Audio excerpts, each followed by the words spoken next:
Welcome everyone to the webinar titled Developing a Culture of Mental Wellness in Your School Community.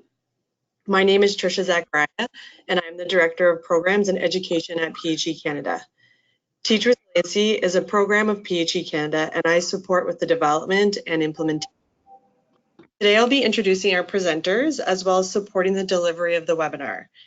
This is the second webinar in a four-part series of the Teach Resiliency Education series. At the end of the webinar, I'm going to share the topics for the other webinars in the series. And just a few administrative items before we start.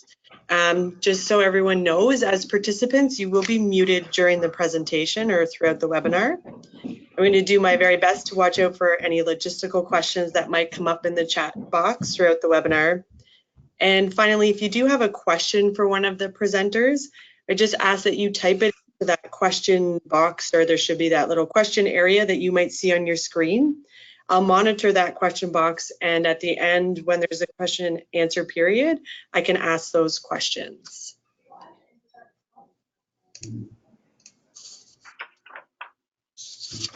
All right, so it's my pleasure today to introduce some colleagues who will be presenting the content on the webinar. The first is Dr. Susan Roger, who is a psychologist and associate professor in the Psychology Counseling Graduate Program in the Faculty of Education at Western University. She's also a research associate at the Center for School-Based Mental Health. Dr. Roger and her team have been an integral partner in the development and implementation of Teach Resiliency and continue to provide expertise and support. Dr. Patrick Carney is the mental health lead with the Simcoe Muskoka Catholic District School Board, and Patrick is the author of the book Well Aware, Developing Resilient, Active, and Flourishing Students.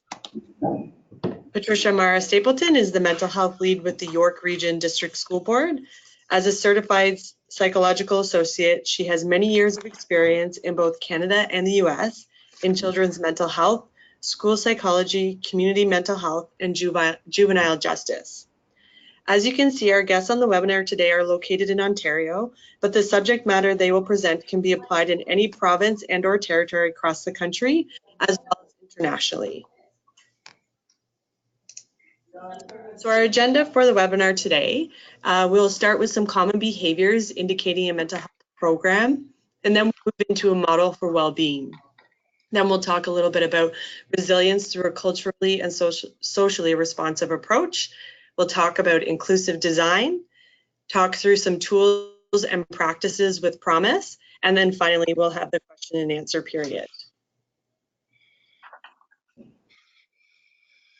So for those of you that are not familiar with Teach Resiliency, I'll just give a really brief overview. It's an online portal offering educators simple to use strategies and tools to assess resilience needs, provide resources to promote and enhance both teacher and student mental health. Teach Resiliency was developed in partnership with PHE Canada, Western University, and the Center for Addiction and Mental Health.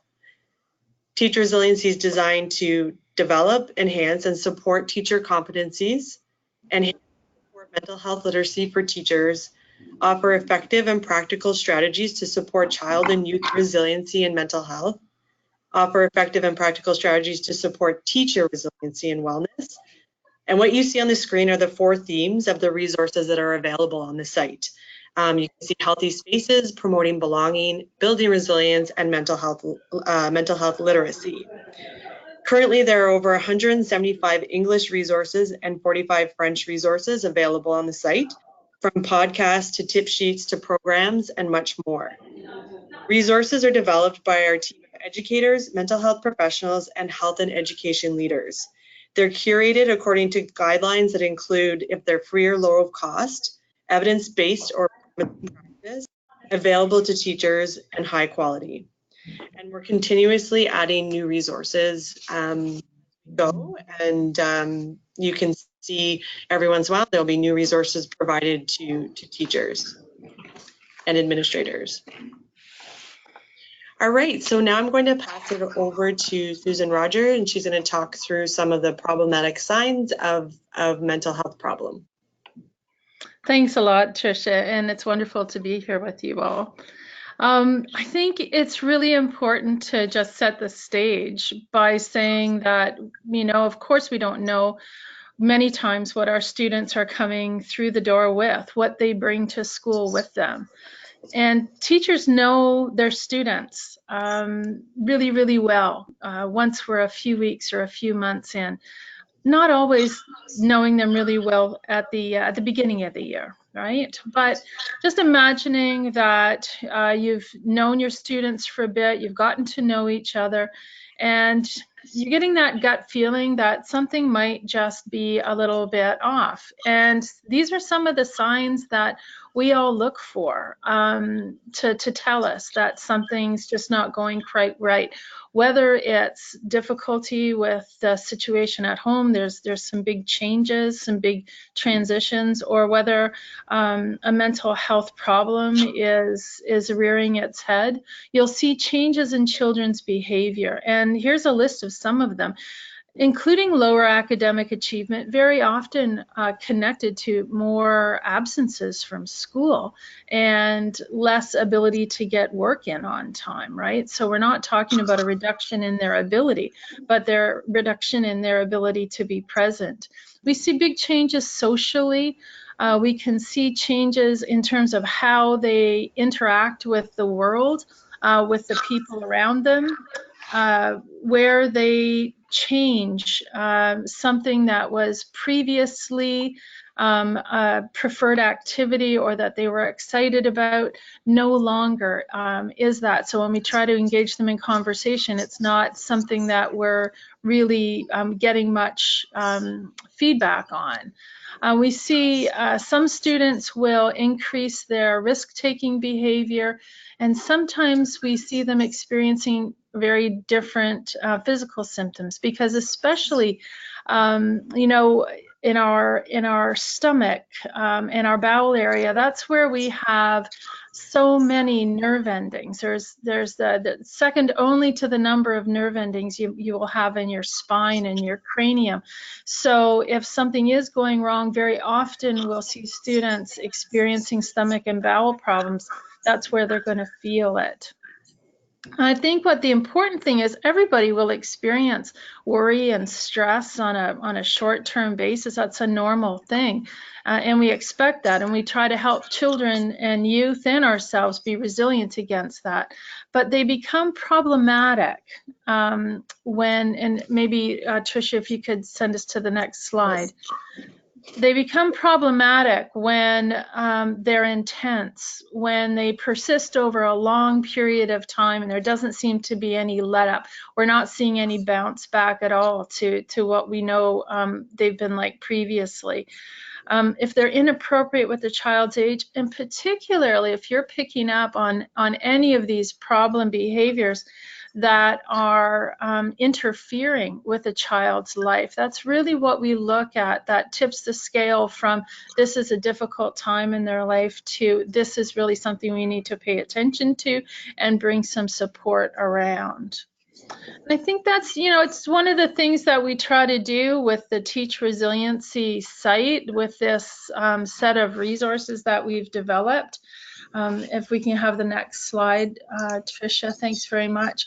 The idea here is that mental health literacy is necessary for everyone, and it is, as educators, I don't need to tell you about literacy is much more than just being able to read, but being able to access, to interpret, to use. And it's the same with mental health literacy. It is about developing your knowledge and awareness in a way that you can use it to advocate, to take action, and to support, right? So it really is about some knowledge. It's also about self-awareness, reflective practice. And I think it really, we're talking about capacity building here. It's not unusual, or it's not a problem if people don't know what to do, but we can learn, right? And that's what we're doing here, is building capacity about what are the problem signs, and we're going to be talking in a bit about so then what's next, right? And so this is capacity building, because at the end of the day, children need advocates in their lives. If they're struggling, they need help. Teachers are one of their strongest advocates because you're spending all this time with them, you're there, and you're a trusted adult in their lives. It's not about taking on the role of a healthcare professional. It is about taking on the role and feeling capable in the role of a caring adult, a caring professional who is invested in their success, as I know we all are. You know, the Education Act talks about being in loco parentis, and that can feel like a lot of pressure, right? That as teachers, we're responsible for all components of a child's well-being while they're at school. But the wonderful thing is, and here in Ontario, we're so lucky to have School Mental Health Ontario, and in other parts of the country, there are some amazing resources that as we work to advocate, as we work as a caring professional, and in some ways in place of the parent, we're not alone. And so a big part of mental health literacy is that we're developing that capacity to leverage knowledge and experience in the classroom to notice when a child is struggling and to build mental health, right? And sometimes that means partnerships. Sometimes that means collaborating with someone else, and certainly the family, and certainly the resources within your school or school district, because that's how we're going to build healthy classrooms. That's how we're going to help children and youth build resilience and be part of what our colleague Kathy Short calls a mentally healthy classroom. So I'm excited about this presentation today. Thanks so much, Susan. So next we are going to pass it over to Patrick, and he's going to start us off with talking through a model for well-being. Greetings, it's Pat here. So nice to have this opportunity to speak to this. This model that you're seeing here is a model for well-being, considering positive mental health and considering students who may be struggling with mental health difficulties. This model was created or developed with teachers and for teachers as a way of giving an overview and a kind of a comprehensive view of all of the areas that are important to well-being in the classroom. I know in working with teachers at our school board, there are so many products and so many programs and so many books that come to the door or come through the suppliers, and to have an overview and a model for what is well-being can help the teacher then fit some parts together.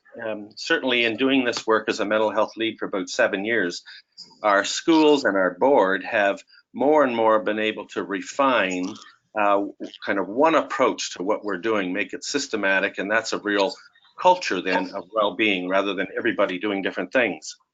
So hopefully this model is helpful to see that and provide a teacher with a practical way to use real strong research evidence from 3 main areas where we have research evidence about what we need to do and how we can do it effectively. The evidence is that good. So let me talk about the model a bit. You see that the diagram depicts 3 broad areas of research where outcomes demonstrate significant impact on well-being. The model was developed so teachers would be well aware of this integrative and comprehensive overview of the skills and practices teachers and students can adopt for positive mental health. More and more teachers give the feedback that they notice right away. We're in this together with the kids in practicing, having practices and having skill sets to experience well-being. So teachers can draw on all 3 areas in their daily practices to help students experience positive mental health in the classroom, in that community now and in the future, where these practices are orchestrated systematically and adjusted developmentally. That's very important. Across the school, we can talk about a whole school approach. So when we talk about a child having resiliency skills in grade 3 and what we're teaching them about what they're feeling and teaching them about how they might manage that, that's different conversation than we'd be having with a grade 7 student. But we need to continue to have those conversations as the skills do develop to the point where the child is resilient to what kind of stresses and strains come along in their life. You can notice how the areas of resilience, flourishing, and active lifestyles are all integrated within the strong caring relationships depicted in the center. So you will know that in your relationships with students as teachers, that's so powerful to be always realizing that as you deliver the curriculum, you're also interacting socially and emotionally with the students, and you can bear witness to each of these skill areas in the 3 circles here. So starting off in the model, we have resiliency over that kind of a green circle on the left. It's conceptualized in terms of social emotional learning skills. So when you think about it, when children have strong social emotional learning skills, when things come along that affect them emotionally, they're in a position to manage that and not just cope with it by doing self-destructive things. In this model for well-being, resiliency is conceptualized as social emotional learning that ultimately the students can manage their emotions, but also their relationships with each other. Active lifestyle balance incorporates the vast wisdom and knowledge we have about positive health outcomes. That's the circle on the bottom, and you will have recognized that in the last 10 or 20 years, there's so much in the newspapers and in the research journals about active lifestyles contributing to mental health and physical well-being all at the same time. Finally, the third circle, or the third big area of tremendous research in the last 20 years, is this flourishing research, which is really my term for, and other people's terms for, positive psychology. So much of what we do to create a happy atmosphere and to give the children, to give the students skills to have happiness rolls out of positive psychology. And again, now that we have that research, we can actually tell kids things, skills they can develop and habits they can develop to be happy. Moving to the next slide then, we see here a little bit more detail on the resiliency circle that I just showed you. And we have a very handy website or organization we can refer to, the Collaborative for Academic, Social and Emotional Learning, CASEL, has been tracking outcome research for social and emotional learning at school for more than 20 years. And they do the good job of looking in the research about what works and what's important to work, and they've really over time been able to point out, we can just go to their website and see the things that we can be doing. So the website tells you programs that are developmentally sequenced. They tell which ones are practical, which ones are inexpensive to implement. So as a school or as a school board, when people are wondering what they might do, it's very important to look at what's doable and effective in the first place. The social and emotional core competencies that they've identified at CASEL have been developed and changed over time a little bit. It's important to note that every learning interaction in the classroom has that social emotional component. So it's not just that this is a program that you do from 1 o'clock to 1:30. These are practices that will be in operation every moment of the day as you interact with students who go through feelings of enthusiasm and frustration and rejection and contentment and so on, which affect their learning. So there's the teacher relationship again, keeping an eye on how the child is responding emotionally and interacting in a way that turns on their need to learn or their interest in learning. Needless to say that students who continue to develop more self-awareness about their own emotions and also develop the skills to manage their emotions constructively will have tremendous resiliency skills to latch onto new learning experiences and also to be able to stand up to adversity when times get tough. So these resiliency skills, social emotional learning skills, are for kids struggling with mental health difficulties, but also for children that at this point in time don't seem to have such difficulties. Moving to the next slide. we talk about relationship between mental health and academic achievement, I really like to talk about this one study to point out how powerful this social emotional learning really is. And as an example, the social emotional learning programs in the classroom from this meta-analysis by Durlak demonstrated that the use of evidence-based social emotional learning programs not only taught the students how to manage their emotions to get along, but the secondary effect was an enormous gain in academic learning over the non-participating students. So, working with research involving 270,000 students from grade kindergarten to grade 12, they found that schools or classrooms that used these programs, there was an 11 percentile point increase in academic achievement over those that didn't. So you can talk to any of your ministries across the country about how they might like to have an 11% average increase in academic gain without even it being pounding the curriculum so much, but looking back at the social emotional learning skills the kids have to be attentive and ready to learn in the classroom. Pretty big research effect. Next slide.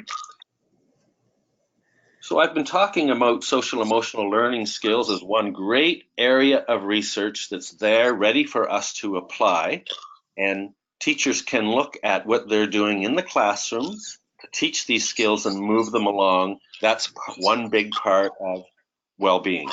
The next part I want to talk about here, and I just mentioned it briefly at the start, was being active.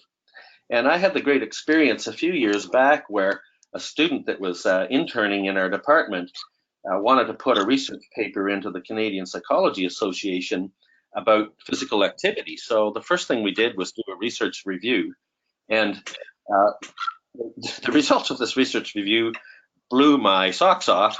I ran a rehab center in Edmonton for years, and I had no idea even at how powerful physical activity was. I knew it was very effective for well-being.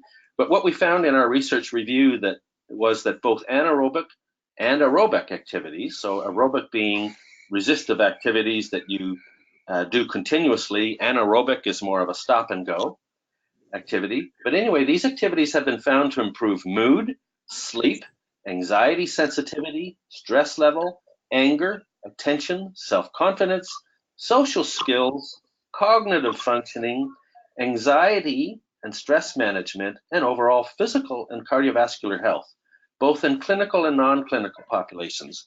So just think of that for a second. Physical activity having those effects, and we think of most schools in Canada having nice playgrounds, and we also think of this movement to focus more on the mental health of children. Wouldn't it be a shame if we focused too much on clinical assessment and maybe medications, and the playground out there, the child is not really moving in that playground? Here we have this very powerful opportunity to use physical activity to improve mental health. And that we are running schools. The kids need to be out playing in the yard is the point. Or making sure that the teacher's talking to the students about what they are doing to be physically active. If we go to the next slide, many of you will be familiar with Canada's 24-hour movement guideline, and it's really the exercise physiologists of Canada have done the good research. You can go into their website and see much more detail about the research I'm talking about.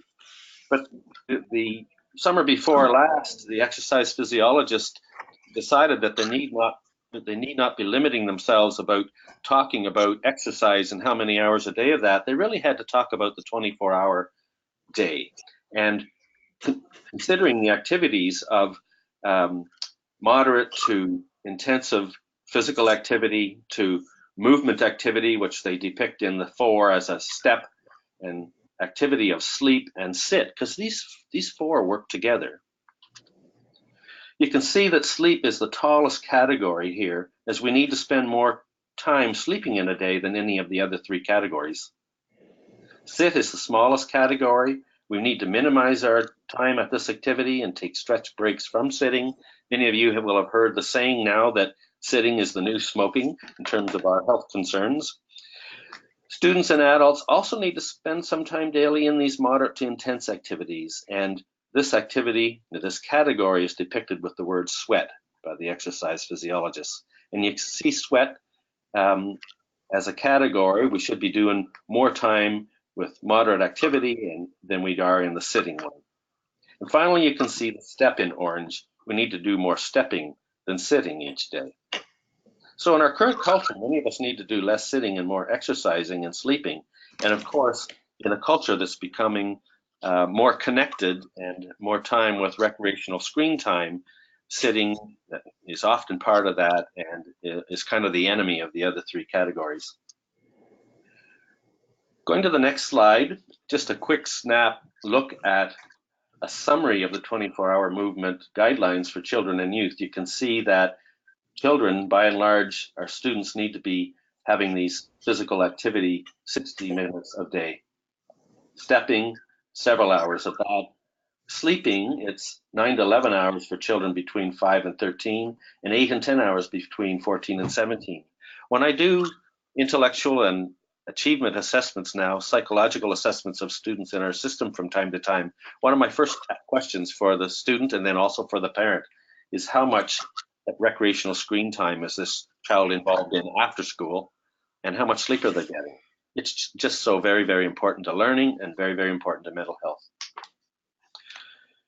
Moving to the next slide then, a very quick summary of the 24-hour movement guidelines. The exercise physiologists, you'll find in their research on their website, if you want to check it, the guidelines are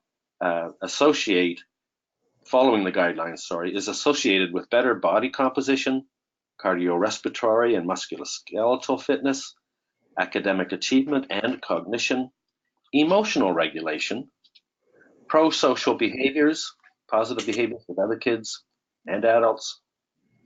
It's associated with cardiovascular and metabolic health, and of course, overall quality of life. Let's move to the next slide, and concept here is flourishing. So in my model, resilient, active, and flourishing. Flourishing is that other great area of research where there's so much outcome research now to say what makes children happy, and they say authentic happiness, even a happiness that will permeate into their learning.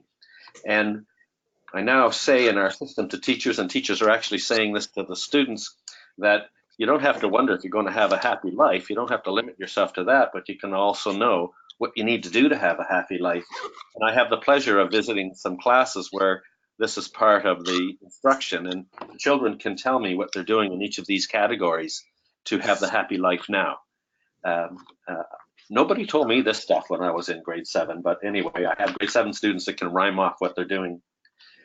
So Martin Seligman summarized in a book called Flourish, he summarized the elements or the areas where authentic happiness from the research really seems to come out.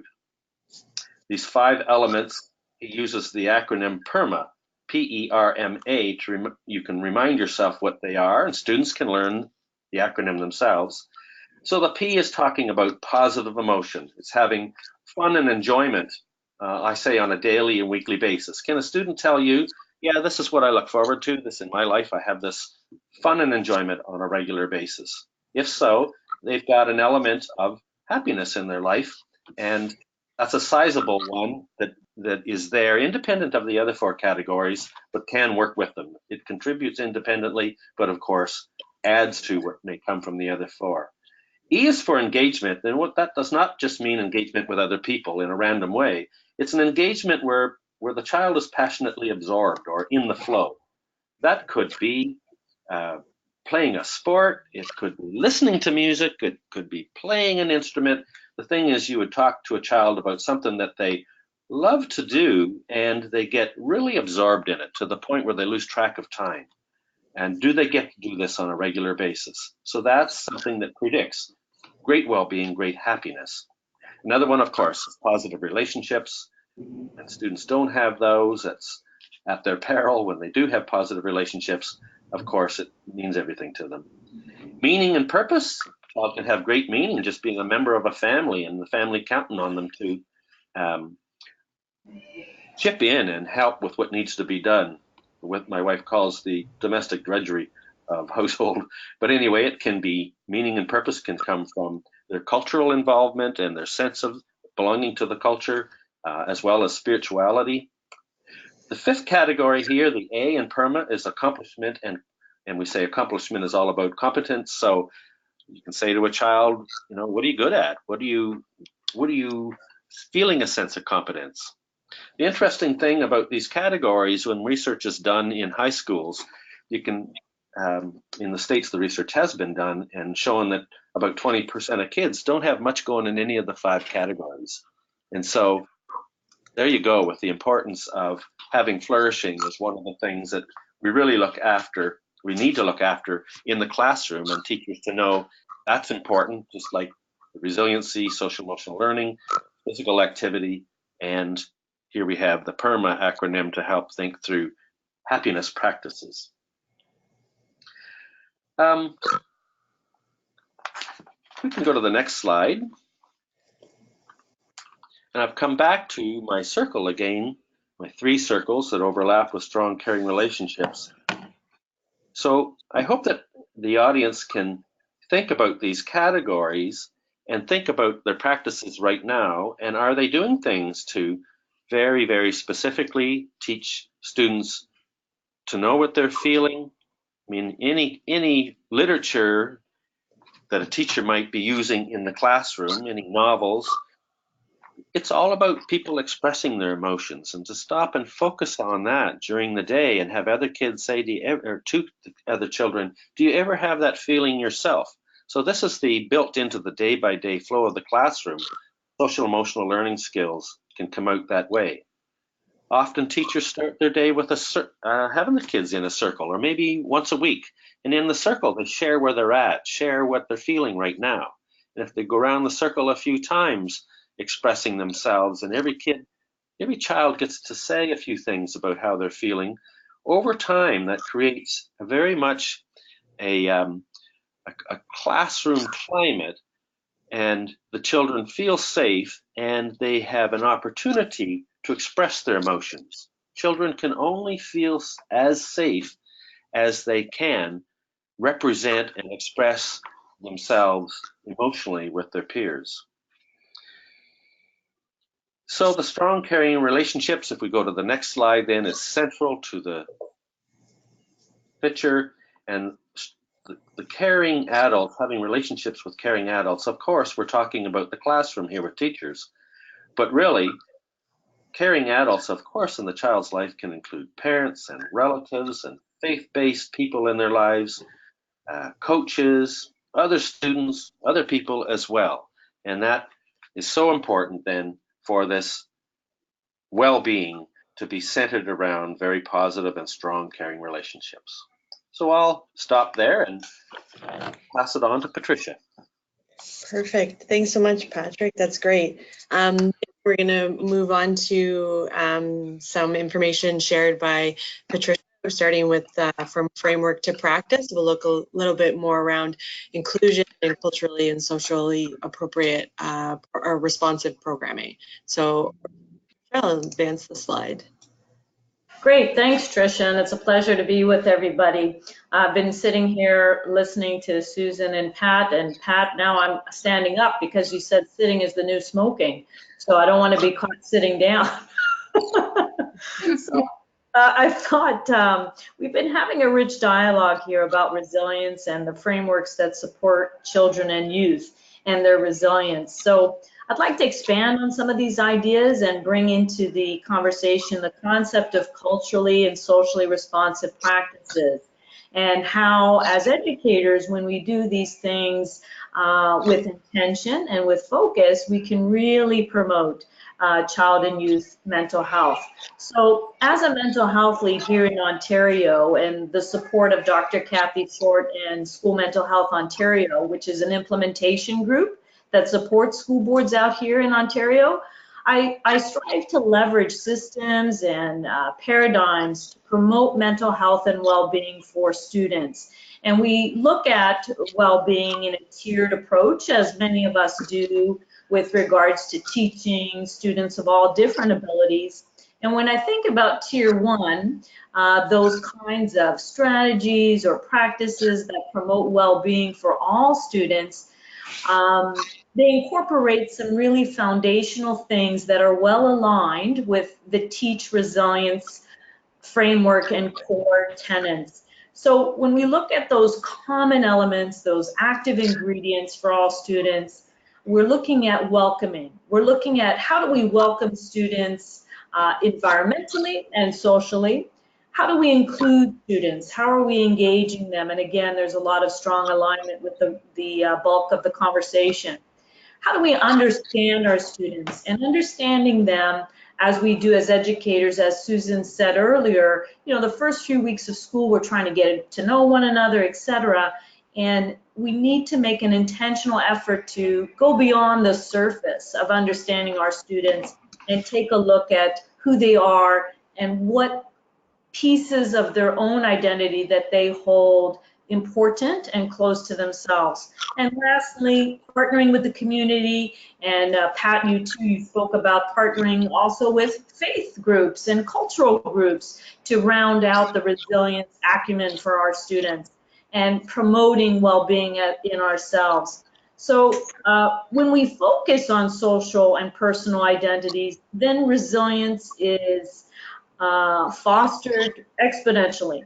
The practice of school psychology, and that's the practice that I hail from, it's built on a framework of socially responsive and anti-oppressive practice. And we have, as school mental health professionals, much to lend to the current discussion about how we can better serve our, and I'll put in quotes, underserved students. And these are students who may not be served as best as we'd like, because perhaps we're not understanding where they're coming from. And this might be for a variety of reasons. It might be for cultural reasons, linguistic reasons, racial reasons, or what have you. By better understanding the whole child on a deeper level, as educators, we can better leverage their own inherent resilience. Kids come in packages. I have two myself. They have their own resilience. And the environment, the learning environment, and the partnership we build with them as educators can really augment that. And sadly, in some circumstances, it could become a barrier to that. So trying to look at the frameworks and apply it to practice is really the focus here. And I'm going to share lastly some approaches to resilience with two practical examples that teachers could maybe take a look at, and maybe you're already familiar with, to placing it into action. So we're going to advance to the next slide. And you'll see here that we have some images here. And some of our friends here today might be familiar with the iceberg connotation. We love icebergs in psychology. We often use it. It's a great metaphor, but this particular iceberg comes to us from Edward Hall's work. He's an American anthropologist that worked very closely with cross-cultural contexts and research. And he developed this whole notion of social cohesion, describing how people behave and react in different types of culturally defined personal spaces. So, you know, our kids go to school and they're with us for the balance of the day.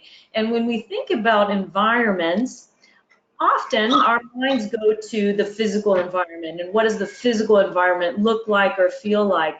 But what Hall's work asked us to do is to take a look at the social environment. And you'll see that when we think of culture, at the surface of the iceberg are things that maybe we are familiar with, things we can see, someone's language or festivals, or things that they hold dear in terms of literature or arts and culture. But when you look below the waterline in terms of deep culture, and we look at communication and concepts of beliefs and attitudes that are held very deeply to the core of who we are as a group, those are the things that are a little bit tricky sometimes to get to know in our students. They're not easily accessible unless we take that time to take and indulge me for a second, a deeper dive below the water surface to get curious about those things.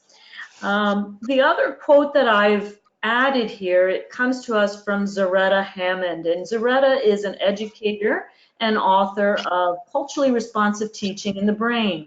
And what she invites us to take a look at is how we can better understand the brain structure involved with learning. As educators, we do ourselves a favor to try to understand what are those mechanics of thinking and cognition that support our little learners in our classrooms, and how those pieces of understanding learners mesh and align with how we experience our worlds culturally, whatever culture we come from. So those is a nice marrying of the two, of understanding how our brains work and how we can better be prepared for learning when we pay attention to both those mechanical pieces as well as the cultural pieces.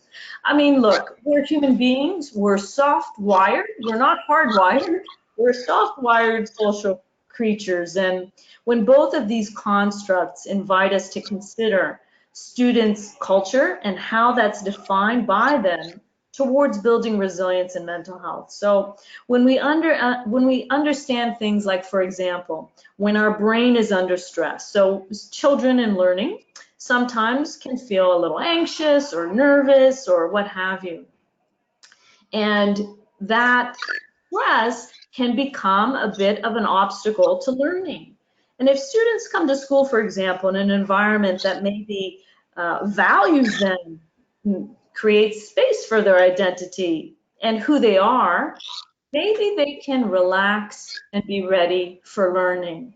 Otherwise, you have a learner who's on guard, who's kind of on the lookout for a stressor, who doesn't trust the environment or the learning activity. So we can learn a lot from looking at those structures of how we learn and how creating an environment that's culturally responsive can really leverage being ready for learning. So as educators, or caring adults in the school building, a culturally responsive approach really works towards understanding the readiness for learning. Susan talked about literacy isn't just sort of learning to read and the mechanics of reading. It's so much more than that. It's understanding the concepts. How do I use these concepts? And rounds out the notion of literacy. And when we talk about readiness for learning, it's more than the learning skills that we're talking about. It's some of those softer skills, soft-wired skills, like relationships. And I think the PERMA model that Seligman introduced and Pat discussed just a moment ago really invites us to look at those important things like engagement and relationships. When we trust one another, then we're ready to learn. Simple as that. And so when we move on to the next slide, Tricia, we're going to try to invite some other concepts into the equation here. So, if you think about resilience, and this image is not my own, this is an image that I borrowed from Dr. Janine Jones, who's professor and director of school psychology at the University of Washington. Her research focuses on providing culturally responsive interventions in school psychology practice. And she also studies cultural factors associated with resilience in African American children in the US. And last week we had Dr. Jones come up to our school board and help us sort of understand some of this a little bit more deeply. And this image was one that she used with us to help us understand resilience as a cell, if you will, using it as a metaphor. So if you can see this image, you'll notice resilience is the nucleus. And those protective factors of kinship and cultural norms and collectivism and so on are kind of around the nucleus, and they're protecting it in a nice pool of protected fluid.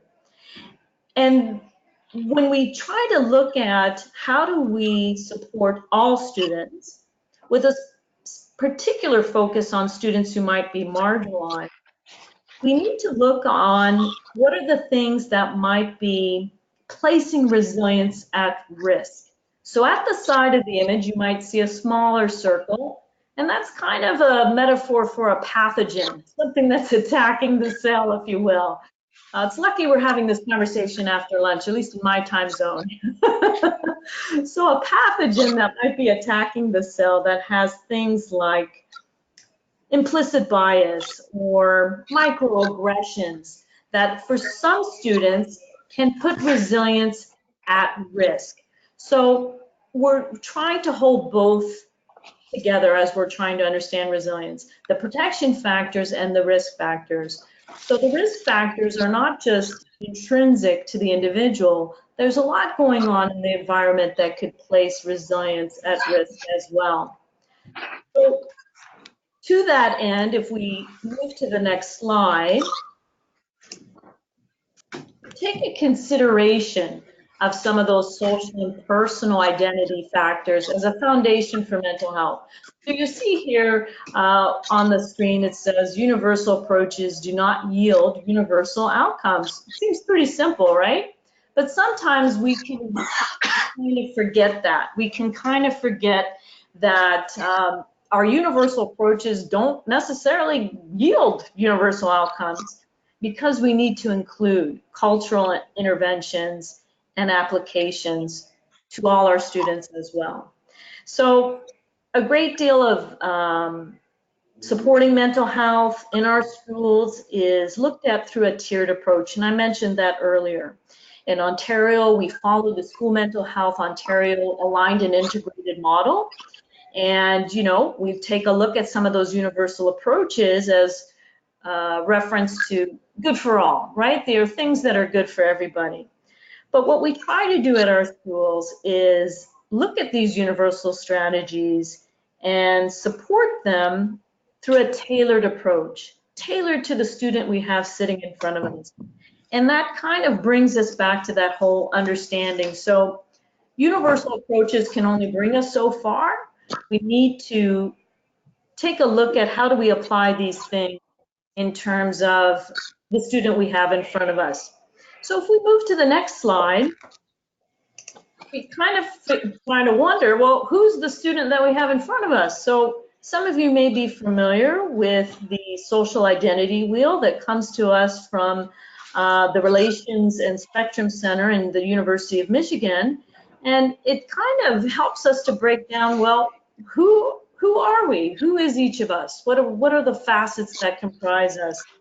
We come at it maybe from our gender or from a linguistic background or a racial background or a sexual identity background, etc.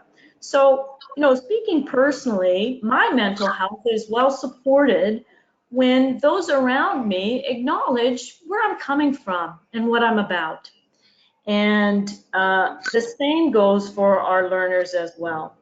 When we think about how we can increase the conditions for student mental health and well-being, clearly we can see how paying attention to social identity and paying attention to who our students are and understanding them can definitely build resilience.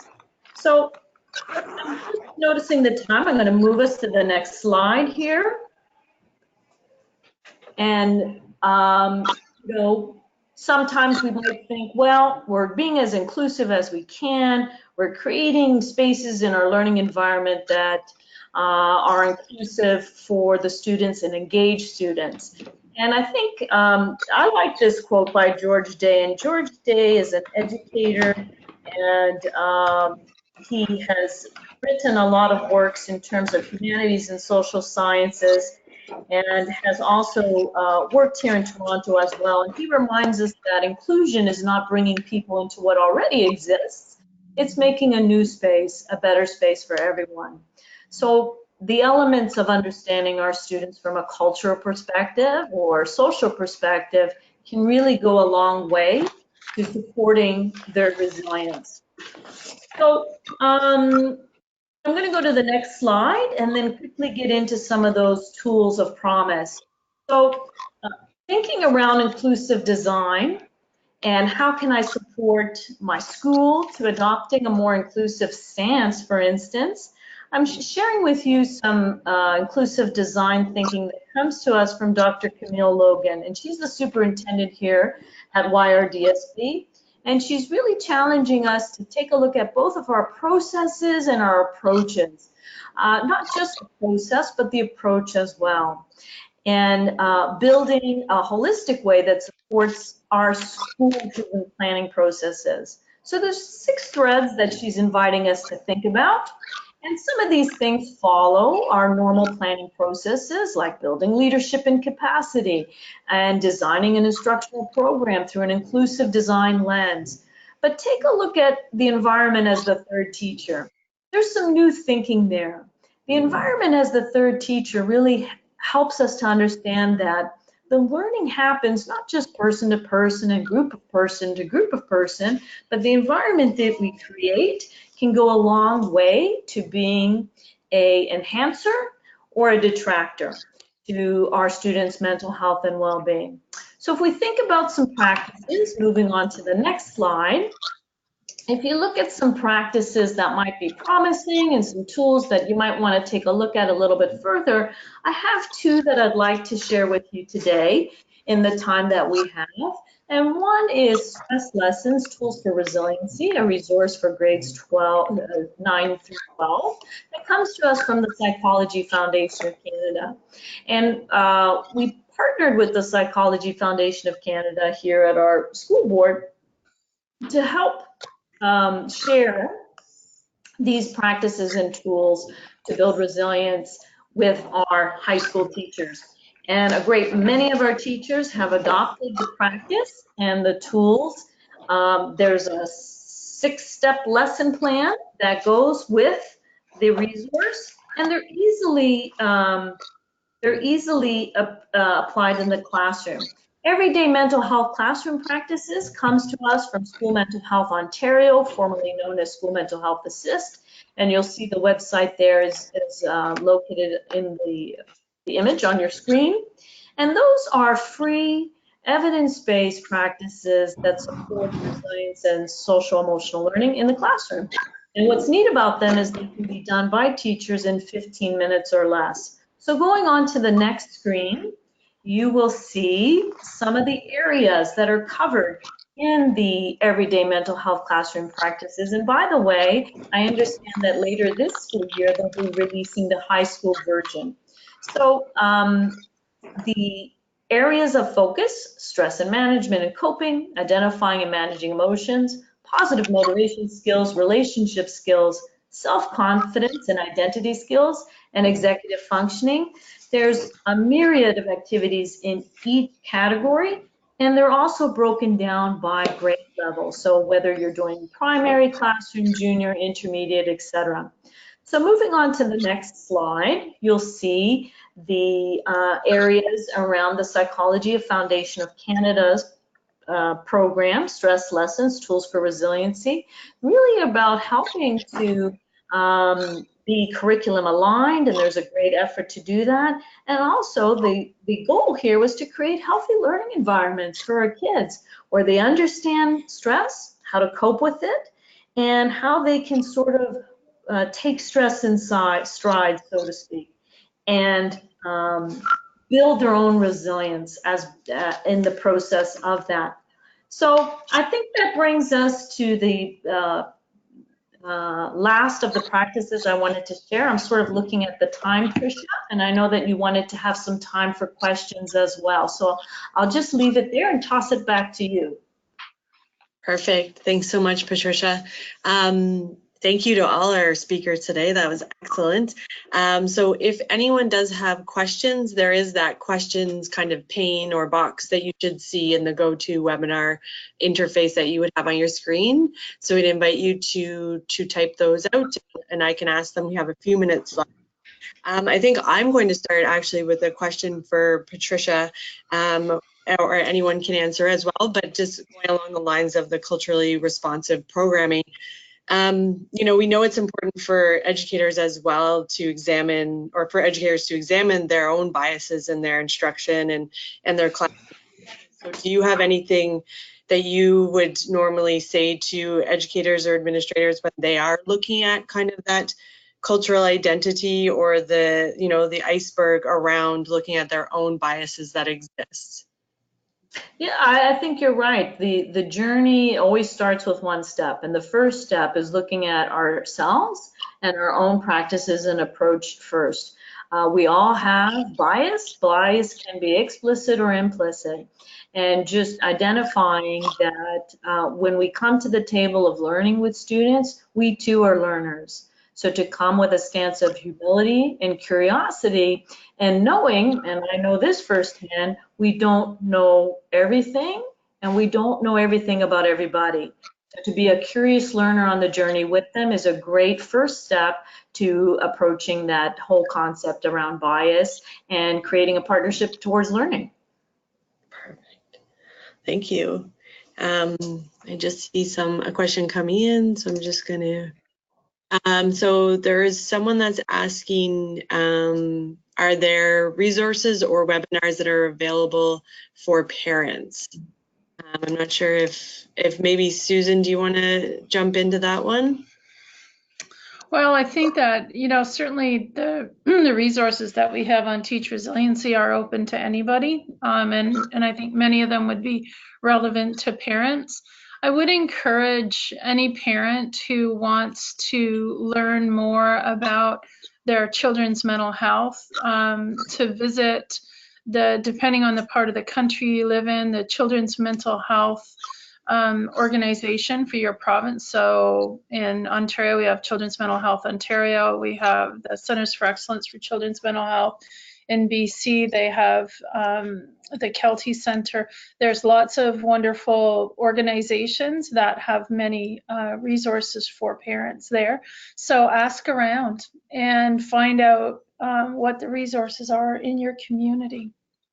I would add, Tricia, this is Patricia, that I'd add that psychologyfoundationofcanada.org has a specific resource section for parents around how to support understanding stress as a parent, so for them themselves as a parent, and as well for their children at different age levels. It's wonderful. Perfect. Here, I can add to that. Can you hear me okay? Yep, go ahead.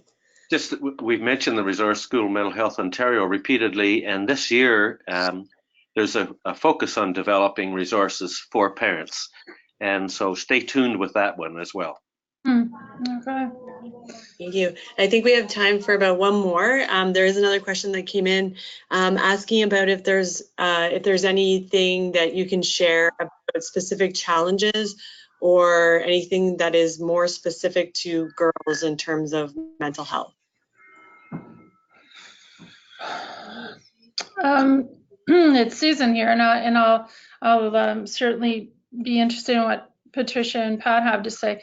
I think that we often imagine that we're going to see more relational kinds of difficulties with girls, difficulty making friends, or having disruptions in friend relationships that can really create stress for girls and young women.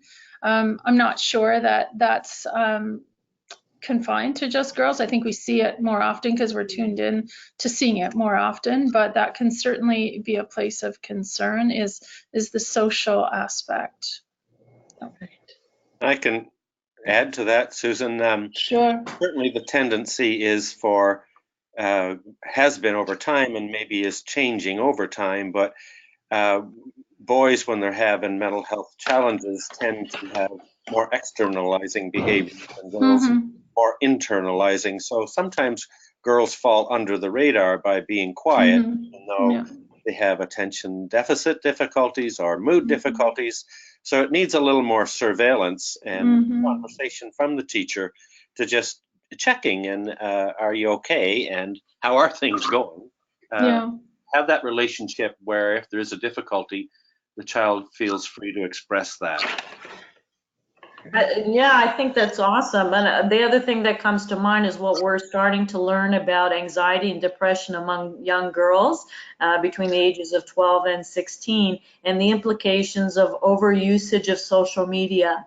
So we're seeing a little bit of a different trend amongst female students than male students with regards to the relationship around the detrimental aspects of social media and young girls 12 to 16. So as a school, if you're noticing trends with young girls in terms of anxiety or depression or what have you, I'd be asking myself, what's the social media aspect here?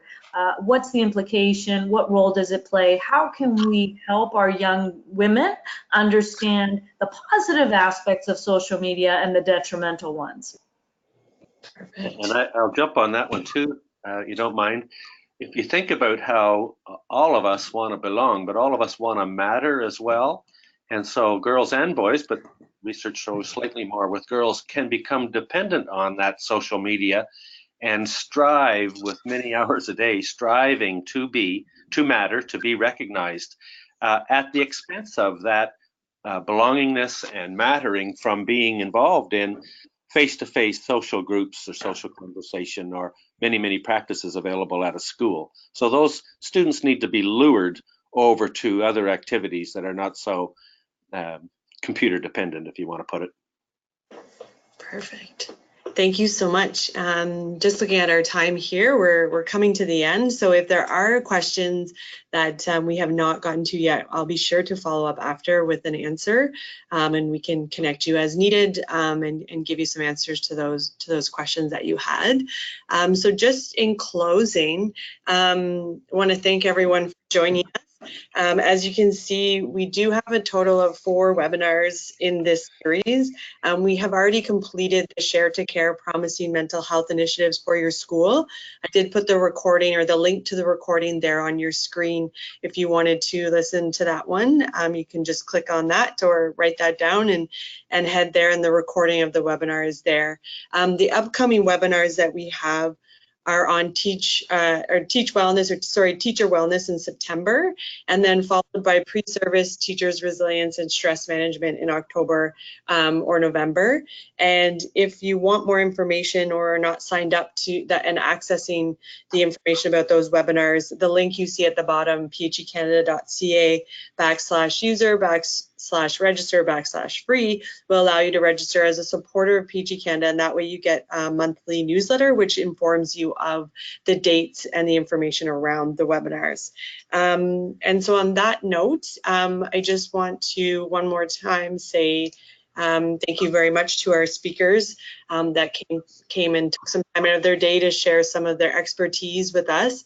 There are my email addresses there on the screen, as well as Susan, if there are questions around some of the subject matter or anything that you would like to are wondering around Teach Resiliency specifically, you can reach out to us that way. And we hope you enjoy the rest of your day, and we will sign off now. So bye everyone, and thank you to the speakers. Thank you. Thank you. Thanks, everybody. Bye now.